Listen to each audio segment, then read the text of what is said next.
কারণ 12:30 আগুন লাগছে, ফায়ার সার্ভিস আস্তে আস্তে প্রায় 1টা থেকে 1:15 বাজাইছে। 10 বার কল দেওয়ার পর যদি ফোন ধরে তো তারা আমাদের কি সেবা দিব? এটা আমাদের বোধগম্য না। এটা শুরু থেকে আপনি 12:15 থেকে 12:15 যখন আমরা শুনতে পাইছি আগুন লাগছে আর কি, আমি আমার বাসায় শোয়া ছিলাম, নাইট ডিউটি করে শুয়েছিলাম। তো তখন আমার চারো সাইডেই মোট আগুনে ধোঁয়া ছিল, তো আমি ওইটা তাপ পেয়ে উঠছি। ওঠার পরে ফ্যান, আমার বাসার ফ্যান ছিল আমার সাইডে পড়ে। তখন বাইরে দেখি আপনার এই যে তসলিম মামার গোডাউন, তারপরে আমাদের 7তলা ভবনের দোনো সাইডে আগুন।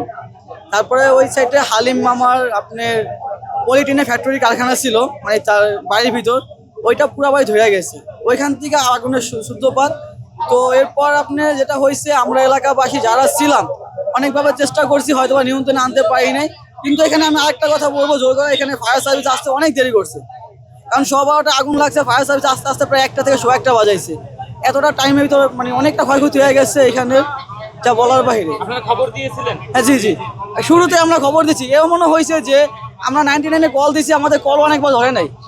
অনেকজন ট্রাই করছে, অনেকবার ট্রাই করার পরে তারা কল ধরছে। কিন্তু এটা তো মানে কি বলবো, বর্তমানে প্রেক্ষাপট আমরা এগুলো চাই না, আমরা চাইছিলাম আর উন্নত। কিন্তু ইমার্জেন্সিতে কল দেওয়ার পর তারা 10 বার কল দেওয়ার পর যদি ফোন ধরে তো তারা আমাদের কি সেবা দিব? এটা আমাদের বোধগম্য না। আপনার হাতে দেখা যাচ্ছে একটা ক্ষত। জি জি, এটা আগুন নেভাইতে যায় কি আপনার পলি পুড়ে হাতে লাগছে আর কি। আপনার মতো এরকম আহত আরো কেউ আছে? হয়তো বা থাকতে পারে, কারণ অনেক ভিতরে অনেক লোক, এটা ভিতরে আপনার গেলে।